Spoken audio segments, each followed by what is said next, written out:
Hay algunos signos de localización en lo que es tronco encefálico. Veamos acá, a ver, vamos a ver. Mira.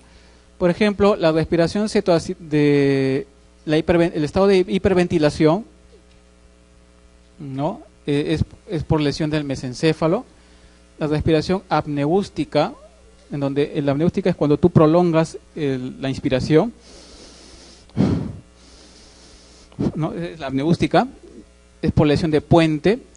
La lesión en puente también da pupilas puntiformes, PP, puente puntiforme, y el signo de bovino ocular. Cuando tienes un paciente con coma, hay que también hacer el diagnóstico diferencial entre una lesión vasculocerebral de una lesión metabólica, ¿no? Entonces, el vasculocerebral, generalmente hay un antecedente previo de una enfermedad cardiovascular previa o un infarto previo, ¿ya? Y hay signo de focalización, el paciente focaliza, ¿no? El paciente en estado de coma, uno le hace un estímulo doloroso, ¿no? O puedes encontrar Babinski en un solo lado, ¿no es cierto? O le haces un estímulo doloroso y mueve solamente un hemicuerpo nada más, ¿no? Entonces está focalizando, ¿no? En cambio, el metabólico, el inicio es insidioso, no hay focalización, o puedes encontrar también signos bilaterales, ¿no? Por ejemplo, Babinski en el lado derecho y el lado izquierdo. Eso no es focalizar. Focalizar es solamente en un solo lado. Entonces, cuando tú tienes eso, tira más a un cuadro metabólico, ¿no? La escala de Glasgow. Hay que aprenderla para el examen. En el caso, tenemos acá 3 respuestas: ocular, verbal y remotora. La ocular, por ejemplo, la escala de Glasgow, por ejemplo, el valor mínimo es 3, ¿ya? Porque a veces, llaman, ¿no? Doctor, ¿sabe qué? Está yendo un paciente con Glasgow 0. Y no hay que Glasgow 0, ¿no? El Glasgow mínimo es 3, ¿no? Y está muy mal. Entonces, a ver, 1, no respuesta ocular; 2, al dolor; 3, al llamado; y 4, espontáneo. La respuesta verbal. La respuesta, esta es la respuesta, 4, verbal, 5, a ver, verbal. La respuesta verbal, 1 es que no hay ninguna. Entonces le dice, dígame en qué año estamos, ¿no? Ninguna. 2 es cuando no se entiende, ¿no? Grita, gruñidos. 3 es cuando la respuesta es inapropiada, no corresponde, ¿no? Casa, sobre, no corresponde a un tiempo, ¿no? Al valor, estamos viendo por el año, ¿no? Pero acá está hablando de otra cosa. 4 es confuso, no está orientado. Y 5 cuando sí está orientado. Y la respuesta motora tenemos 1, no hay ninguna respuesta; 2, descerebrado. El descerebrado es cuando extiende los brazos. 3, el decorticado, flexiona. 4, cuando retira el dolor. 5, ubica el área del dolor. Y 6, normal. Entre el decorticado y el descerebrado, el que está peor siempre es el descerebrado. El descerebrado, ¿ya? ¿Por qué? Lo que pasa es que esas posturas se adoptan en base al tipo de lesión. Esta zona de acá, esto se ha probado solamente en animales, no se ha probado en seres humanos. Pero en animales, ¿qué sucede? Esta zona de acá corresponde al mesencéfalo, el núcleo rojo. Entonces, cuando uno hace en el animalito, ¿no? Un gato, si uno lesiona el tronco por debajo del núcleo rojo, produce una postura de descerebración. La postura de descerebración es en extensión, así, extiende extremidades. Pero cuando la lesión es por encima del núcleo rojo, ya la postura es así, es en descerebración, es en flexión, ¿ya? Entonces, esa postura es descorticación. Entonces, ¿qué pasa? En mnemotecnia es así. Entonces, decorticado, mi mano está más cerca de la corteza, que está hacia arriba. Descerebrado, ha perdido todo el cerebro, el corte está hacia abajo. ¿Sí? Ya, entonces, o sea, el decorticado, el corte ha sido por encima, ¿no? O sea, estamos cerca de la corteza, entonces hace esta postura. Y el descerebrado, el corte ha sido más, o sea, pero toda la cabeza está sin cerebro, la han cortado, entonces el corte ha sido más abajo. ¿Sí?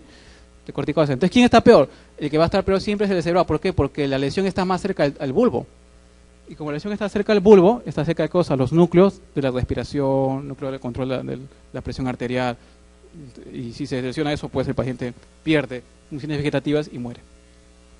A ver, el síndrome de hipertensión endocrina se caracteriza por tener cefalea, vómitos, edema de papila, diplopia y alteración del nivel de conciencia. La cefalea por lo general es a predominio nocturno, ¿ya?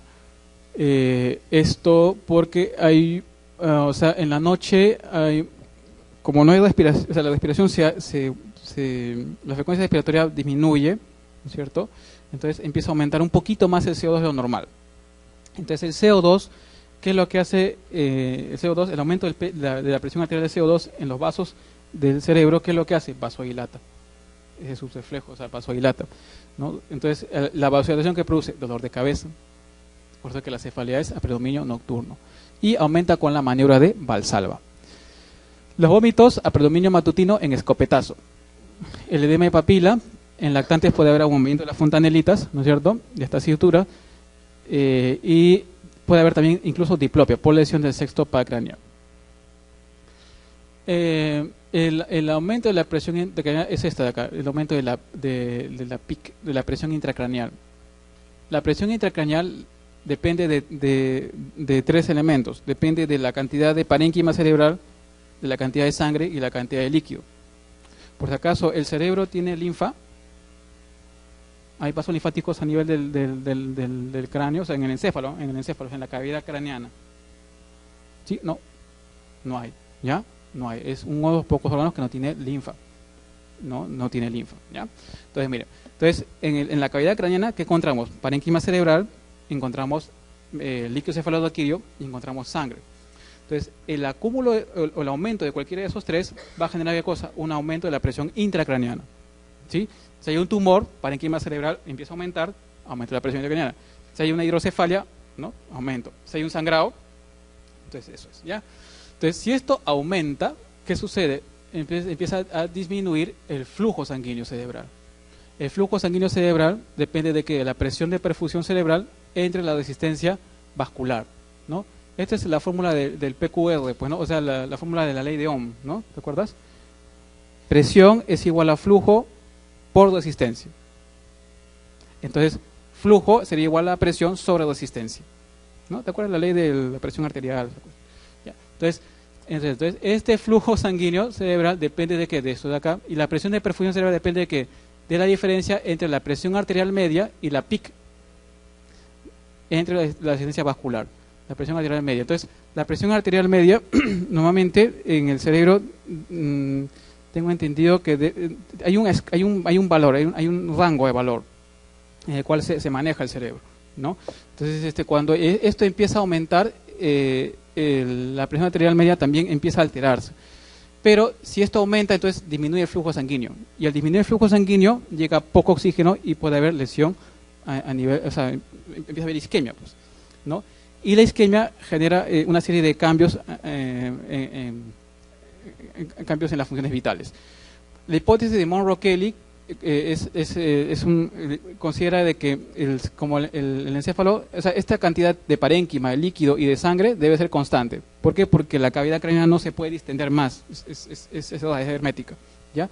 Y la presión intracraneal normal es entre 5 y 15 milímetros de mercurio. Estas son las causas que pueden producir hipertensión endocraniana. Problemas a nivel del parénquima, de los vasos, del líquido cefalorraquídeo, ¿no? Cualquiera de esos puede aumentar la presión intracraniana y producir hipertensión endocraniana. Los síndromes de herniación cerebral tenemos, hay 4. Transtertorial. ¿Se acuerdan? Este era el tentorio, ¿verdad? La tienda del cerebelo. Entonces, este es transtentorial. Entonces, hay un tumor, en este caso un hematoma epidural, ¿no? Que está desplazando este hemisferio cerebral, y la zona que está por encima del tentorio está el uncus. ¿Se acuerdan del uncus? El gancho, ¿no? El uncus del temporal. Entonces, ese uncus se hernia, ¿no? Se traslada acá y empieza a comprimir, ¿qué cosa? El tercer par craneal y el mesencéfalo. Esa es la hernia uncal, transtentorial. La hernia central es cuando se desplazan los tálamos. Ambos tálamos se desplazan, ¿no? Se descienden, ¿no? Y pueden también producir lesión de tercer par craneal y somnolencia. A través de la hoz del cerebro subfacial, puede haber lesión de la arteria cerebral anterior. En la lesión de la cerebral anterior puede haber, ¿qué cosa? Problemas de movilidad del miembro inferior. Y a través del agujero magno, que es la herniación del vermis cerebeloso. no, de las amígdalas cerebelosas, perdón. Entonces, esta es un desplazamiento, ¿no?, a nivel del agujero magno, y esta sí es muy peligrosa. Todas son peligrosas, pero la herniación por el agujero magno es más peligrosa porque puedes comprimir, ¿qué cosa? El bulbo. Y si comprimes el bulbo, el paciente se enclava y muere. Un paciente con hipertensión arterial, uno debe mantener la cabeza a 30 grados, usar diuréticos osmóticos, el manitol. Se puede usar también dexametasona cuando tenemos edema vasogénico. Hiperventilar. ¿Para qué hiperventilamos? Para botar CO2. Entonces, arrastramos CO2, producimos menos vasodilatación. Por lo tanto, eso produce menos contenido de sangre y mejoramos la hipertensión endocraniana. Y otros efectos, otros medidas son el coma barbitúrico, la hipotermia, la derivación ventricular, ¿no?, y la craniotomía descompresiva. Pseudotumor cerebral o síndrome de hipertensión endocraniana benigna. Es un cuadro idiopático, no se sabe cuál es la causa, en el cual generalmente es una mujer joven, obesa, empieza a tener cuadro de cefalea regular, constante, en las mañanas. Empieza a ver con problemas de visión borrosa, o sea, hay un cuadro de hipertensión endocraniana, diplopia y edema de papila bilateral. En ellos la tomografía es normal, no hay un tumor, nada de eso, pero la PL sí sale con aumento de la presión de salida. ¿Qué es lo que se hace en hipertensión arterial? Se tiene que controlar el peso y se usa diuréticos y punciones lumbares repetidas. TEC. Esta es una pregunta. A ver, dice, varón de 26 años atropellado con trauma craneoencefálico. El examen recobra la conciencia por unos minutos, volviendo a quedar inconsciente nuevamente. Anisocoria, déficit motor del miembro inferior izquierdo, Babinski izquierdo. Y en la radiografía de cráneo hay una fractura parietal. ¿Cuál es el diagnóstico? Ese cuadro de que el paciente llega a la emergencia, ¿no?, consciente, y luego empieza a perder la conciencia, ¿no es cierto?, y empieza a haber focalidad luego de un traumatismo, generalmente ese es un hematoma epidural. Ahora, en las hematomas epidurales, ¿qué es lo que pasa? Se lesiona la arteria meningia media. Recordemos, o sea, el cerebro se irriga a través de las arterias de las carótidas internas y las vertebrales. Esa es irrigación del parénquima cerebral. Pero las meninges, su irrigación depende de quién, de la carótida externa, a través de una ramita que es la meningia media. Esa meningia media va a ingresar al cráneo a través del agujero redondo menor y va a ir por la cara interna del hueso parietal. ¿Recuerdan ustedes en anatomía había una zona que se llamaba el terium, que es como una H, ¿no? Una Hcita, donde ahí estaban es una sutura de donde hay 4 huesos, ¿no? Está el efenoidal, el temporal, el parietal y uno más que no me acuerdo. Son 4 huesitos, ¿no? Entonces el terium. Bueno, esa zona del terium es muy frágil, es una zona del cráneo que es muy frágil, se rompe fácilmente entre un traumatismo. Y justo por ahí pasa ¿quién? La arteria meningia media, ¿no? Y se acuerdan, por ejemplo, cuando veíamos el hueso parietal, ¿no? Veíamos, ¿no?, el huesito, veían un arbolito por dentro, ¿te acuerdas? Que ese arbolito era la meningia media, la mitad de la meningia media, ¿no? Entonces no está dentro del parénquima cerebral, está por encima de la dura. Está pegada al hueso y después del hueso viene la dura madre. Entonces entre la dura y la madre y el hueso está la meningia media. Entonces cuando se rompe, se rasga esa arteria, se produce el hematoma epidural, epi encima, dura de la dura madre. Ya, porque estamos entre la dura y el hueso parietal. Entonces, ahora, el hematoma epidural, ¿qué es lo que produjo en este paciente? Una herniación del uncus, por eso que hay la anisocoria, ¿verdad? El problema motor con Babinski, ¿no? Y el trastorno de sensorio. Los TEC pueden clasificarse en leves, moderados y severos, ¿no? Leve cuando el Glasgow es de 14 a 15, moderado de 9 a 13 y el severo es cuando es menos de 8, ¿no? Signos, el signo de Battle, este es el Battle es acá, retroauricular, y este es el ojo de mapache. Ambos indican que ha habido una lesión de fracturas de base de cráneo. O sea, si usted encuentra un paciente que tenía un TEC y tiene esto, urgente una tomografía con ventana ósea para ver fracturas de base de cráneo. Se llama concussion o conmoción cerebral al cuadro de TEC con trastorno de sensorio breve. Es decir, un paciente que viene, doctor, ¿sabe qué? Viene a emergencia, ¿no? Me resbalé, me golpeé la cabecita, creo que perdí el conocimiento, pero estoy viniendo para que usted me haga mi tomografía y tú la evalúas, está todo bien. eso ha sido un breve pérdida de conocimiento, no está focalizando, está muy bien el paciente, es una concusión, ¿no? O conmoción cerebral. Muy diferente a un TEC. El TEC sí ya va con trastorno de conciencia, el paciente sí puede estar medio confuso, ¿no? Si ya tienes que evaluar, si tienes tomografía. Los hematomas epidurales, como les decía, es porque se rompe, se rasca la arteria temporal media. Y como es una arteria, entre una arteria y una vena, ¿quién tiene más presión? La arteria. Si tú cortas una arteria, sale, ¿no? Sale con presión, porque tiene el flujo viene del corazón, pues, del ventrículo izquierdo. Mientras que si tú cortas una vena, no hay mucho flujo, ¿verdad? Entonces, si tú rompes, rasgas la arteria, esta arteria meningia media, entonces se empieza a acumular sangre rápidamente. Se empieza a acumular sangre, ¿no es cierto? Entonces esto, al inicio, bueno, el paciente viene porque ha tenido un traumatismo, ¿no es cierto? Le duele la cabecita, pues está irritando la meninge, viene lúcido, ¿cierto? Y luego, como empieza a crecer el hematoma, se empieza a enclavar, ¿no? Se empieza a enclavar. Entonces, poquito a poco empieza a perder conocimiento. Es el cuadro clínico de la clínica clásica del hematoma epidural. Pero solamente se ve en 30% de los casos. ¿Qué hay que hacer acá? Hay que operar. Hay que hacer una craniotomía para sacar el coágulo, ¿no? En cambio, el hematoma subdural por lesión de vena, por si acaso, hematoma subdural por lesión venosa, ¿ya? ¿Qué pasa? Cuando se rasga una vena, se acumula sangre, se va acumulando sangre, pero el acúmulo es lento, progresivo, no es tan rápido como el de la arteria, es decir, tiene mucha presión. Entonces, ¿qué pasa? Generalmente estos son pacientitos, generalmente son ancianitos, ¿no? Que usted sabe que el anciano, o sea, normalmente por la edad, nuestro cerebro se va atrofiando, ¿verdad? Se va atrofiando. Entonces el espacio subaracnoideo empieza a aumentar. Entonces ese espacio aumenta. Entonces da lugar a que si se rompe un vaso, en este caso una vena, hay más espacio de lo habitual para que se acumule la sangre, ¿ya? Entonces, ¿qué pasa? Un ancianito, por ejemplo, ¿no? Está bailando su cumpleaños número 80, ¿no? Y se cae el viejito, ¿no? Y pasa 2 semanas y empieza a tener confusión, se confunde, ¿no? De un momento no empieza a confundirse, no es mi esposa, ¿no? Ya se confunde. Entonces lo traen a la emergencia, ¿no? O al consultorio. Y uno hace la tomografía y ¡pum! Encuentra esto. ¿Qué había pasado? Que en ese momento, mientras estaba bailando, se golpeó la cabeza, se rompió, se rasgó un vasito, una venita, y empezó a salir sangre poquito a poco. Como había espacio suficiente, porque está atrofiado el cerebro y hay mucho espacio en el espacio cerebral, entonces se empieza a acumular sangre poco a poco. Va a llegar un momento en el cual pasan 2 semanas, ¿no es cierto? Y empieza a ver este fenómeno y recién empieza a ver los problemas de confusión, delirio, en fin.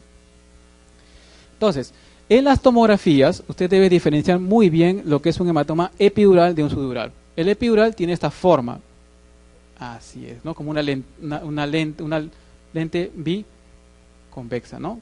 En cambio, este es como una semiluna, ¿no? Este es el subdural, ¿ya? Subdural, este es el epidural. Muy bien. Epilepsia. A ver, empecemos con algunas definiciones. Primero, bueno, una epilepsia es una enfermedad. O sea, cuando tú dices que un paciente tiene epilepsia, ese es un paciente que tiene una enfermedad y que tiene que tratarse, sí o sí, con medicación anticonvulsivante todos los días, ¿no? Ese es un cuadro epiléptico. Entonces, es un trastorno intermitente del sistema nervioso causado por una descarga anómala, repentina, excesiva y desordenada de las neuronas cerebrales, ¿ya? Ahora, convulsión, ¿qué cosa es? La convulsión es el movimiento, ¿ya? El movimiento que tiene el paciente, el paroxismo motor que tiene el paciente, por efecto de una descarga eléctrica normal en el encéfalo, ¿ya? Esa es la convulsión motor. Crisis epiléptica es una expresión de una descarga anómala en el encéfalo, ¿ya? Que puede ser motora, puede ser visual, puede ser auditiva, en fin, dependiendo del área donde esté produciendo la descarga. Por ejemplo, si la descarga se ha producido en una zona cerca al lóbulo occipital, ¿qué tendrá el paciente? Más que todo, problemas de aura visual, ¿no es cierto? Problemas de aura visual. Si la descarga, por ejemplo, está cerca, por ejemplo, póngase, ¿no? A la corteza auditiva, tendrá, por ejemplo, escuchará sonidos, ¿no? Y así. Entonces, eso se llama crisis epiléptica, ¿ya? Entonces, la convulsión es cuando la descarga ha generado un problema motor. Crisis epiléptica es un problema ya sea motor, sensitivo, visual, auditivo, que es fruto de una descarga anómala en el encéfalo, en la corteza cerebral. Síndrome epiléptico es un conjunto de signos y síntomas, ¿ya?, que corresponden a un tipo de epilepsia y que expresan una fisiopatología común. Y el estatus epiléptico es cuando tú tienes un paciente con crisis continua de más de 5 minutos de duración. Las crisis pueden ser focales o generalizadas, ¿no?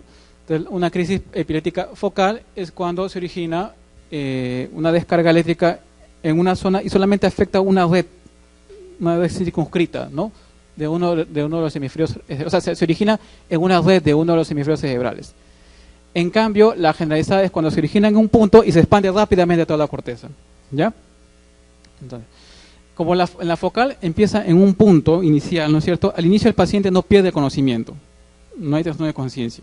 En cambio, en la generalizada, como es en un punto y se expande rápidamente toda la corteza, tiene trastorno sensorio de inicio. Esa es una diferencia entre uno y otro. Ahora, las crisis focales pueden ser a su vez parciales simples o parciales complejas. El parcial simple es aquel que no llega a perder el conocimiento. No llega a perder conocimiento, ¿no? O sea, la gente dice, no, doctor, ¿sabe qué? Siento de vez en cuando que veo caras que se acercan. Caras, y después desaparece. Pero siempre estoy consciente, siempre estoy despierto. Es una parcial simple, ¿no? Parcial compleja, por ejemplo, es aquel, generalmente son pacientes que hay un aura, ¿no? Hay un aura. El paciente va a decir, ¿sabe qué, doctor? Antes de mi crisis, antes de que yo pierda conocimiento, yo ya sé que va a venir esa crisis porque huelo algo, huelo quemado, ¿no?, huelo basura. Y de pronto, no sé qué me pasa, mis amigos me dicen que me comporto como que si estuviera haciendo otra cosa, ¿no? Entonces, esa es una parcial compleja, ¿no? Conductas de ensimismamiento, ¿no? Plasticación, más frecuente en el adulto y más que todo es por lesión del lóbulo temporal, ¿ya? Muchas veces esos pacientes no llegan a convulsionar, o sea, no llegan a tener la crisis, ¿no? La crisis tónico-clónica, la clásica que todo el mundo lo reconoce en la calle, ¿no? Entonces son pacientes que ¿no?, tienen, como lo hemos dicho ahora. La generalizada es aquel que tiene de inicio tiene un trastorno de conciencia, sí o sí, ¿ya? Y tienen problemas de tipo motor, ¿no? Generalmente, ¿no? Pueden ser ausencias, ¿no? Los chiquitos, por ejemplo, que como el Chavo del 8, ¿no? Los chiquitos están en un momento y vuelve, ¿no?, nuevamente, o sea, él no se da cuenta, ¿no? Pero y después, bueno, esa crisis se ausenta, ¿no? Ese es más en niños, es raro en adultos. Tónico-clónico, momentos, acá tenemos, ¿no? Vamos a verlo ahorita.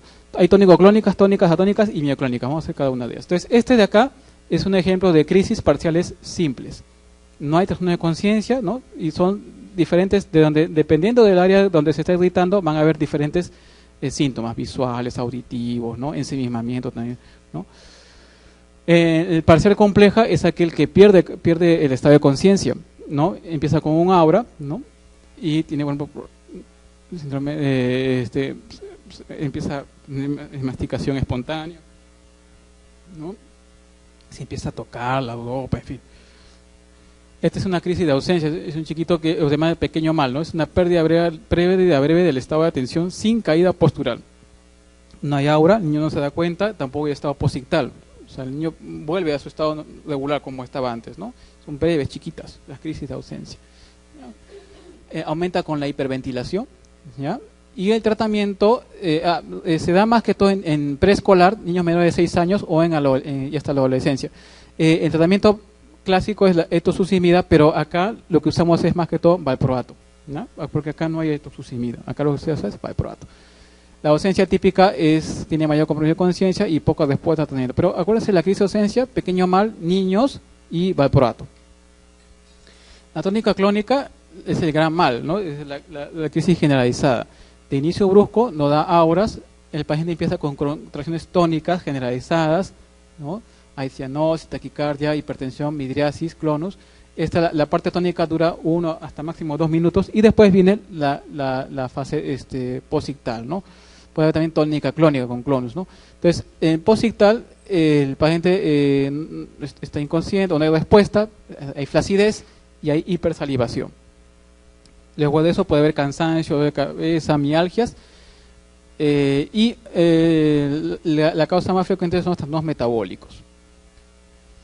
Las crisis atónicas es cuando hay una pérdida del tono postural. El paciente se cae. Estos chiquitos son los que usan los casquitos, ¿no? Para que por efecto de sus crisis se caen, se golpean la cabeza. Y las mioclonías son saltos, el paciente tiene saltos, ¿no? Pueden ser de origen cortical, subcortical o medular. Estas son las causas más frecuentes dependiendo de la edad, ¿no? El tipo más frecuente de crisis epiléptica a nivel mundial es la idiopática. A nivel mundial, la causa más frecuente de crisis epiléptica es la idiopática, que no sabemos cuál es la causa. Pero la causa de crisis epiléptica más frecuente en la práctica clínica es el abandono de tratamiento. O sea, en los pacientes que llegan a la consulta, generalmente son pacientes que ya estaban recibiendo medicación y por alguna razón retiraron el medicamento. En el Perú, la principal causa de crisis crisis secundaria, o sea, por secundaria a algo, es la neurosis y psicosis, o sea, la infección, ¿no? La neurosis y psicosis. Los síndromes epilépticos, acá tenemos la epilepsia benigna de la infancia. Este es un cuadro benigno, remite a los 14 años, son epilepsias que se dan durante el sueño, son crisis faciales, no requiere tratamiento. El síndrome de West va con una triada de espasmo, de tensión del psicomotor, ipserritmia intercrítica. Es un hallazgo del electroencefalograma. En el síndrome de West el tratamiento es con corticoides o ACTH. El Lennox-Gastaut, convulsiones, alteración psicomotriz y también la alteración diferente a este de acá, ese es punta onda lento. Y la epilepsia mioclónica juvenil es el 10% de todas las epilepsias y se da entre los 8 y 25 años. Acuérdense de este de West, ¿no? Se usa corticoides. Ahora, el tratamiento de los pacientes con epilepsia, el 60% se resuelven con una sola droga, un solo fármaco, el 60%, la mayoría de ellos. Acá tienen las drogas, ¿no es cierto? Y dónde actúa cada uno de estos fármacos, ¿ya? Pero esto es lo más importante, el tipo de crisis y qué le damos para cada uno de ellos. Por ejemplo, en una tónica clónica generalizada puedes usar cualquiera, puedes usar fenitoína, carbamazepina, valproato, fenobarbital, cualquiera de las drogas clásicas. En las parciales usamos más que todo carbamazepina. En las mioclonías, las benzoazepinas, clonazepam, ¿no? Y también puedes usar valproato. En las ausencias, clásico el valproato, ¿ya? La etosucimia es la de primera acción, pero no hay, acá en Perú usamos valproato. Y en el estatus, dependiendo, pues se usa el diazepam, ¿no? Fenitoína, fenobarbital. Ya hay también valproato, incluso vía endovenosa se puede aplicar también, ya existe eso. Acá. Entonces, en los efectos adversos más frecuentes, estos son la fenitoína que produce hiperplasia gingival, ¿no? Hirsutismo.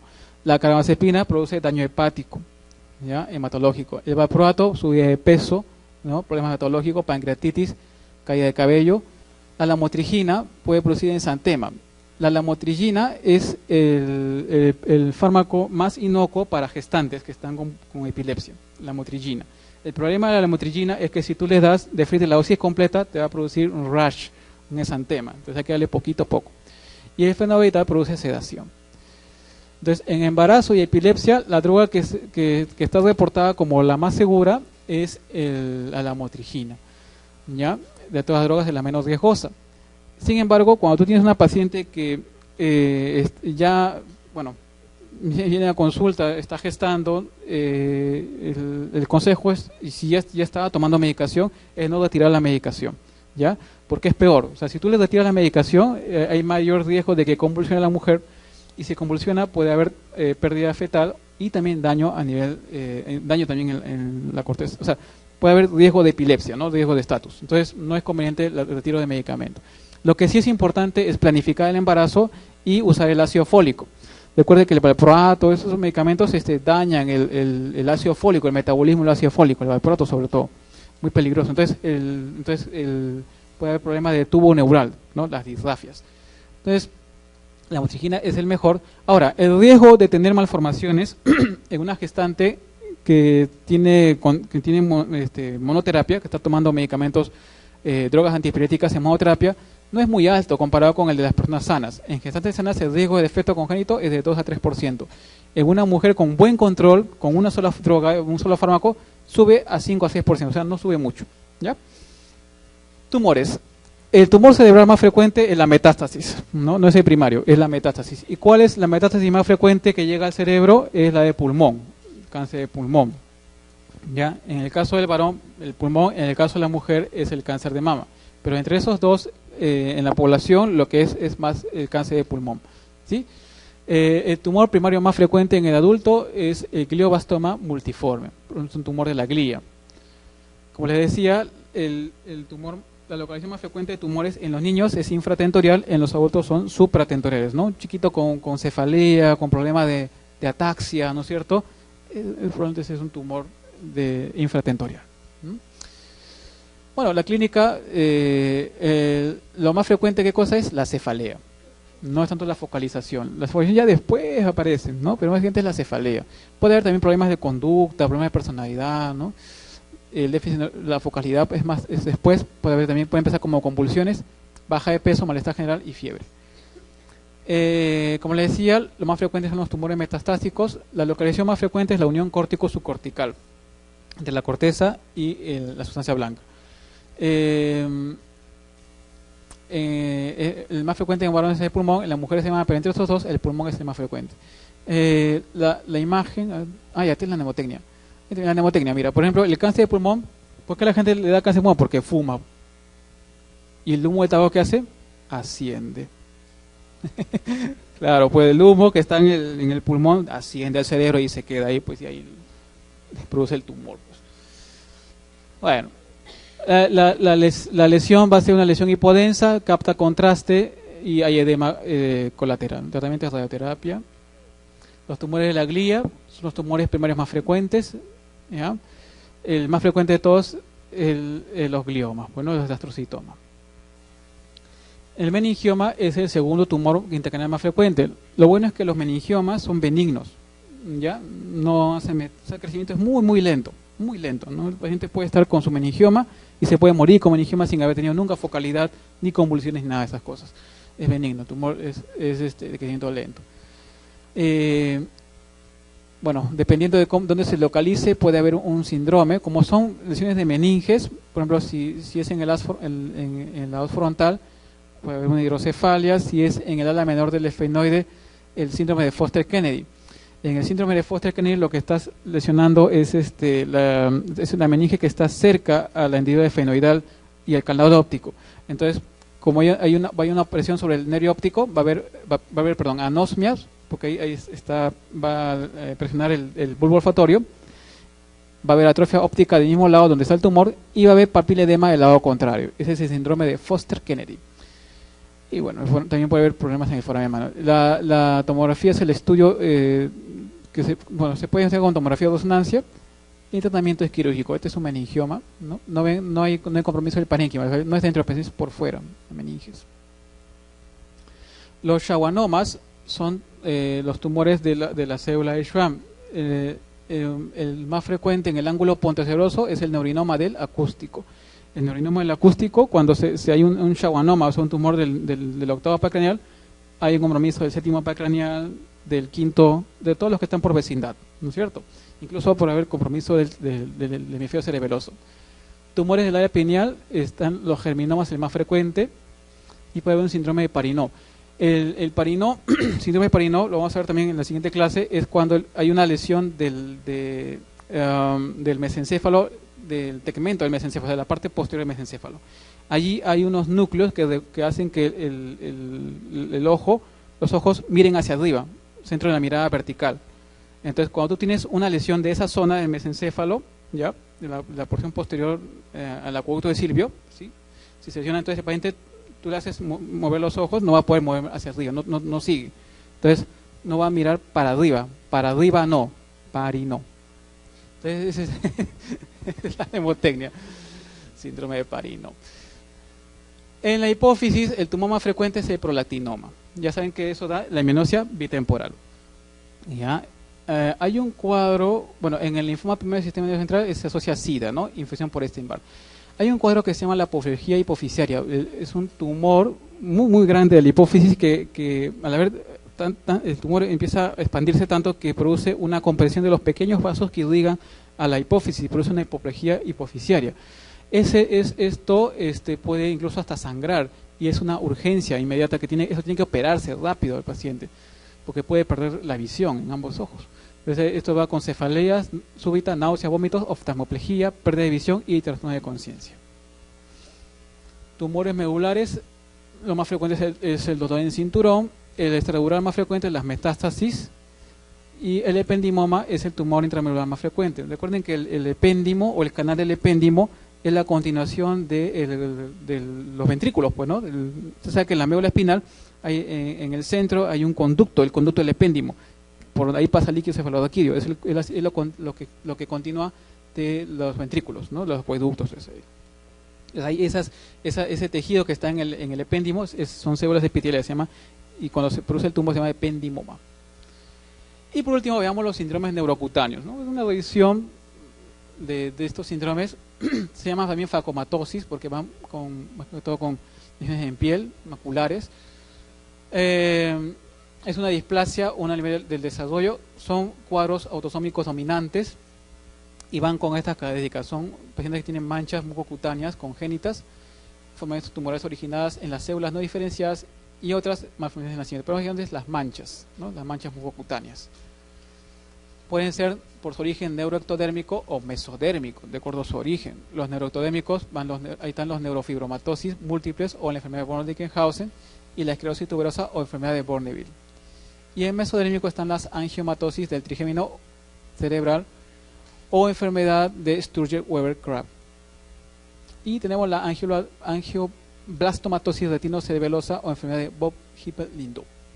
Entonces, en las neurofibromatosis hay dos, la 1 y la nefrotosis tipo 2. La 2 va con una característica, produce un neurinoma bilateral del acústico. Los dos octavos paracraneal tienen el schwannoma, el neurinoma. Es en el neurinoma tipo 2, bilateral. ¿Ya? Y no va mucho con manchas café con leche y neurofibromas. En cambio, este sí va más con neurofibromas. El tipo 1 va con neurofibromas y las manchas café con leche. Estos son los neurofibromas, ¿no? Efelides a nivel de hueco axilar, patognomónico de neurofibromatosis tipo 1, y estas lesiones son el nódulo de Lisch, exacto, ¿no? El nivel del iris, nódulo de Lisch, muy bien. Y en neurofibromatosis tipo 2 están los neurinomas del acústico bilateral. Ya, la enfermedad de Borneville o esclerosis tuberosa es cuando tenemos un paciente con epilepsia y estas lesiones nodulares en la un paciente con cuadro epiléptico, es famosa inflexión, y también tiene estos adenomas sebáceos, ¿no? De Pringle en nariz, mentón y mejillas, ¿no?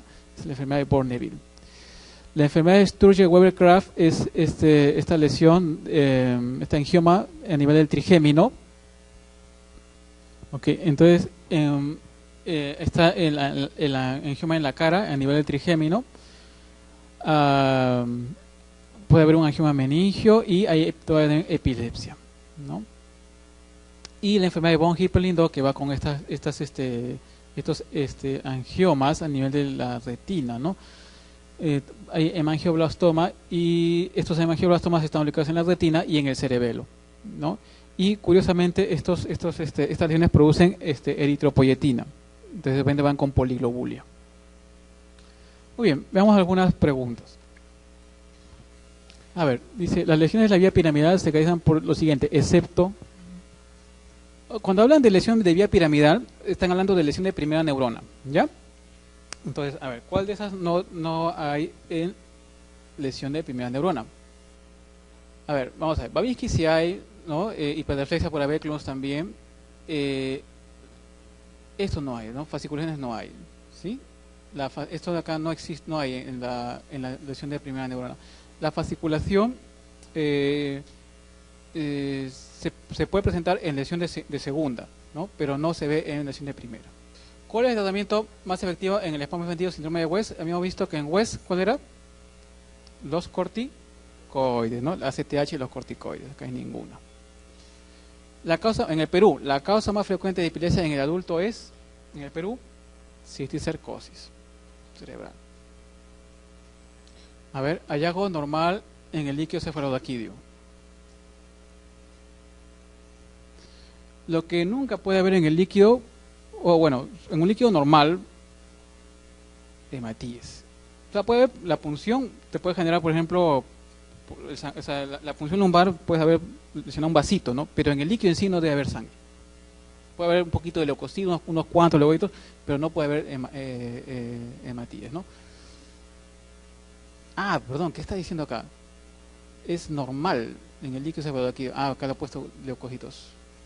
Bueno, pero en Matías no puede haber, ¿ah? En Matías no puede haber. Acá pone 0 a 4 leucocitos. Bueno, ya, pongamos el 0 a 4 leucocitos. La B. En una hemiplegia facio-braquial crural, derecha, proporcional, la lesión probablemente se localiza en la zona. O sea, acá hay una lesión amplia, ¿no? Cara, brazo y pierna. Y es proporcional.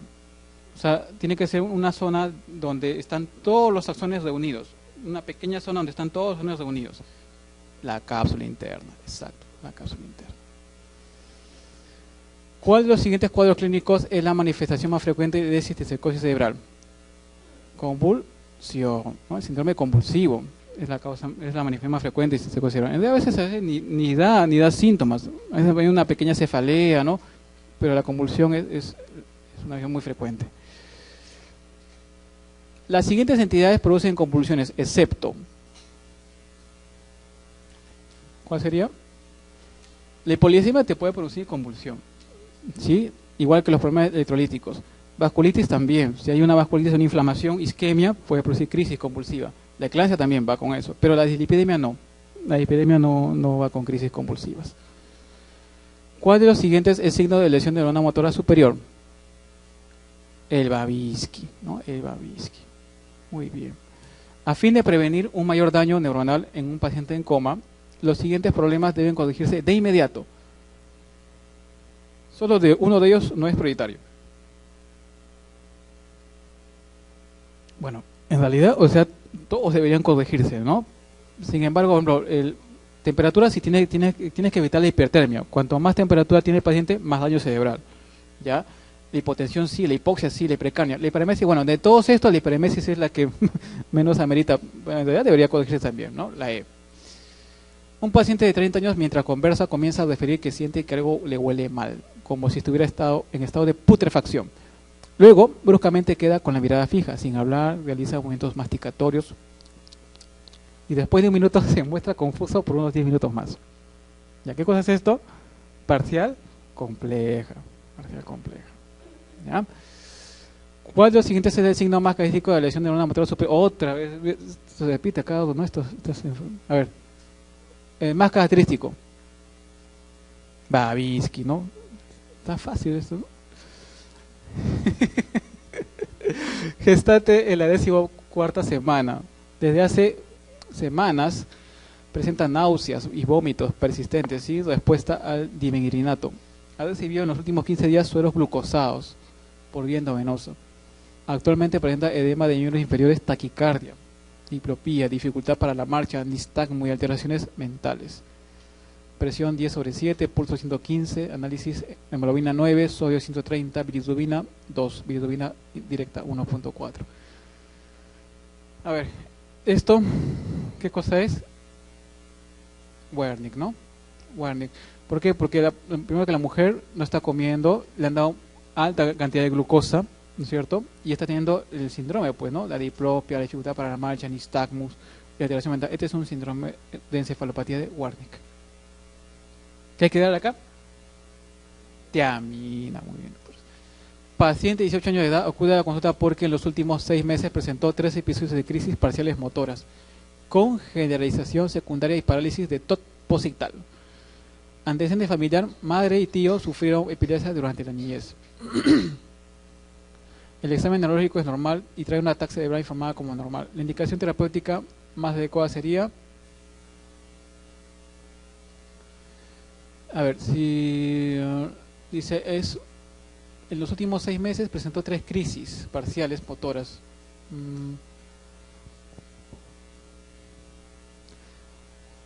Bueno, esto es variable. En realidad, yo esperaría al electro, ¿no? Esperaría al electro, porque está muy espaciado. A ver qué sale acá. ¿Cuál es la respuesta acá? La D. Acá empiezan con carbazepina. Ya.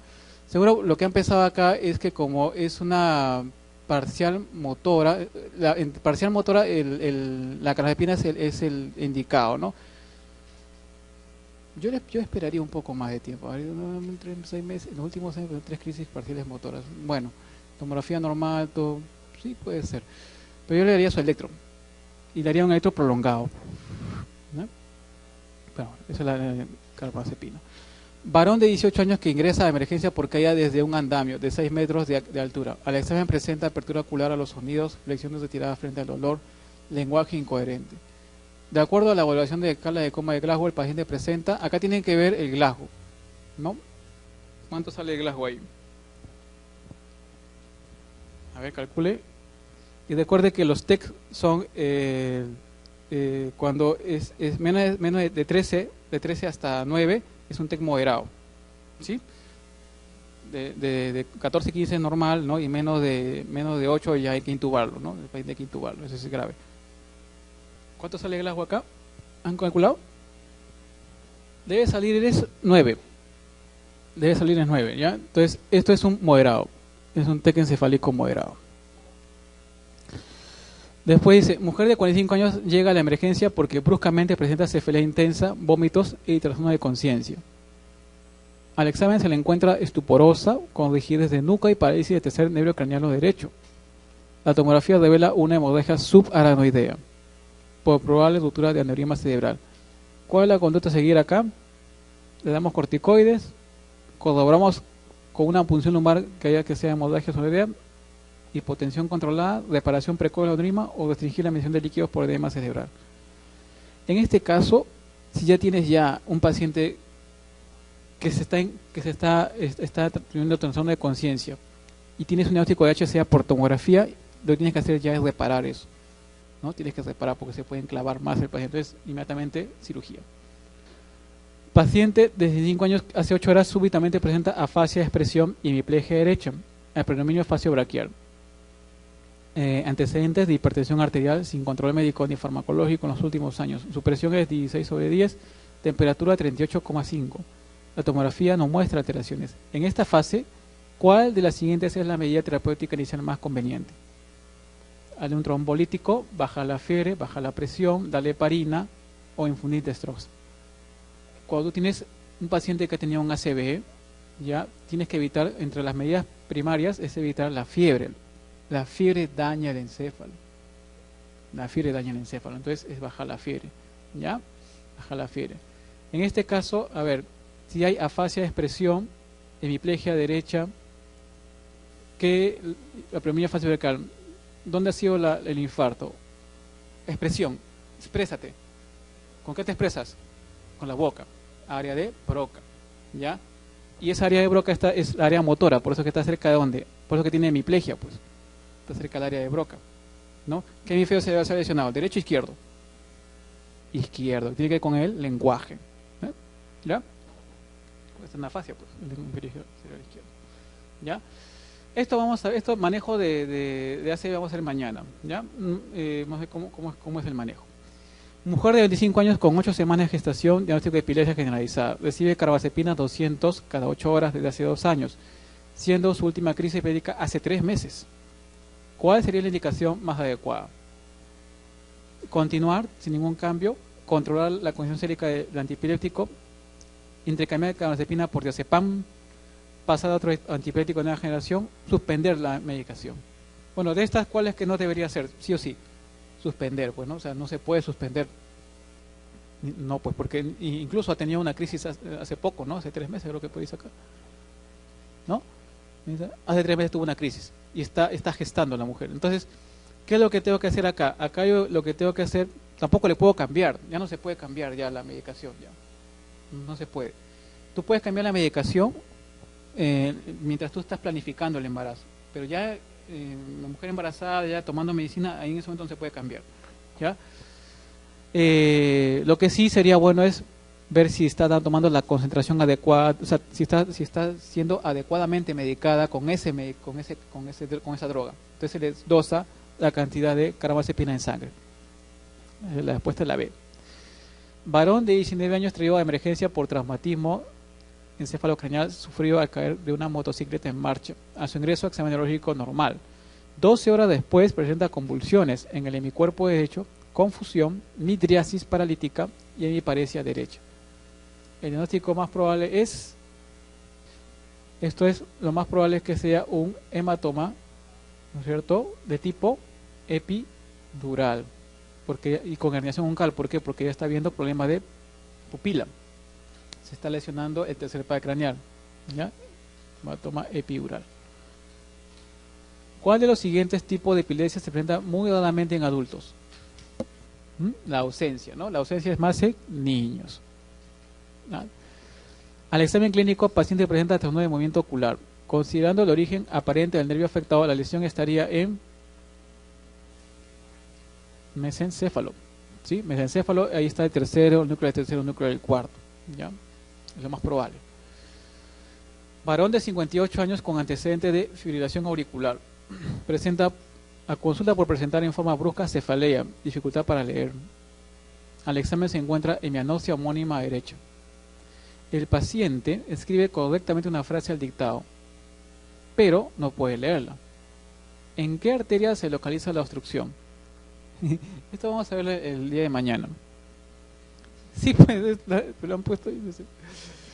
A ver, si tú tienes un paciente que tiene una hemianopsia homónima derecha, entonces este es el lado izquierdo, pues, ¿no? O sea, si es el lado izquierdo, y aparte, entonces tienes que ver acá, izquierdo, tienes acá dos, ¿no? O sea, cuando tú tienes una hemianopsia homónima, por ejemplo, derecha, lo que se ha lesionado es el hemisferio del lado izquierdo, es contrario. Y como este es un problema de visión, ¿no? De visión, entonces es la cerebral posterior. A este síndrome se le llama síndrome de... el paciente escribe, es agrafia sin alexia. Así se llama el síndrome, agrafia sin alexia. Es un síndrome muy raro, o sea, es un síndrome en el cual tiene que haber una lesión de la cerebral posterior del lado izquierdo. Lo voy a explicar mañana en vasculares. Muy bien, muchas gracias.